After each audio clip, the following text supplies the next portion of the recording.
ಭಾರತೀಯ ಚಿತ್ರರಂಗದ ಹಿರಿಯ ನಟಿ ಬಿ ಸರೋಜಾದೇವಿ ವಿಧಿವಶ.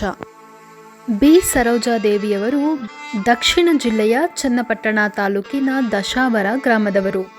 ಜನವರಿ 7, 1938ರಲ್ಲಿ ಜನಿಸಿದ ಬಿ ಸರೋಜಾದೇವಿಯವರು ತಮ್ಮ 17ನೇ ವಯಸ್ಸಿನಲ್ಲಿಯೇ ಚಿತ್ರರಂಗಕ್ಕೆ ಪಾದಾರ್ಪಣೆ ಮಾಡಿದರು. ಕನ್ನಡ ಚಿತ್ರರಂಗದ ಮೊದಲ ಮಹಿಳಾ ಸೂಪರ್ ಸ್ಟಾರ್ ಎಂದು ಕೂಡ ಕರೆಯಲ್ಪಟ್ಟವರು. 1969ರಲ್ಲಿ ಪದ್ಮಶ್ರೀ ಹಾಗೂ 1992ರಲ್ಲಿ ಪದ್ಮಭೂಷಣ ಪ್ರಶಸ್ತಿಯನ್ನು ಪಡೆದಿದ್ದಾರೆ. ಬಿ ಸರೋಜಾದೇವಿಯವರಿಗೆ ಇಬ್ಬರು ಮಕ್ಕಳು. ಬಿ ಸರೋಜಾದೇವಿಯವರು ತಮ್ಮ ಕನ್ನಡ ಚಲನಚಿತ್ರ ಮಹಾಕವಿ ಕಾಳಿದಾಸದ ಮೂಲಕ ದೊಡ್ಡ ಬ್ರೇಕ್ ಅನ್ನು ಪಡೆದರು. ತೆಲುಗು ಚಿತ್ರರಂಗದಲ್ಲಿ ಅವರು ಪಾಂಡುರಂಗ ಮಹಾತ್ಮಂ ಮೂಲಕ ಪಾದಾರ್ಪಣೆ ಮಾಡಿದರು.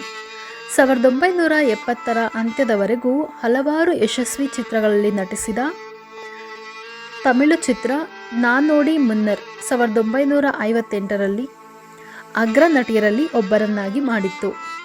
ಬಿ ಸರೋಜಾದೇವಿಯವರು 200ಕ್ಕೂ ಹೆಚ್ಚು ಚಿತ್ರಗಳಲ್ಲಿ ನಟಿಸುವ ಮೂಲಕ ಭಾರತೀಯ ಚಿತ್ರರಂಗದ ಇತಿಹಾಸದಲ್ಲಿ ಅತ್ಯಂತ ಯಶಸ್ವಿ ನಟಿಯರಲ್ಲಿ ಒಬ್ಬರಾಗಿದ್ದಾರೆ. ಬಿ ಸರೋಜಾದೇವಿಯವರ ಅಗಲಿಕೆ ಕನ್ನಡ ಚಿತ್ರರಂಗದಲ್ಲಿ ತುಂಬಲಾಗದ ನಷ್ಟವಾಗಿದ್ದು ಹಲವಾರು ಗಣ್ಯರು ಸಂತಾಪ ಸೂಚಿಸಿದ್ದಾರೆ.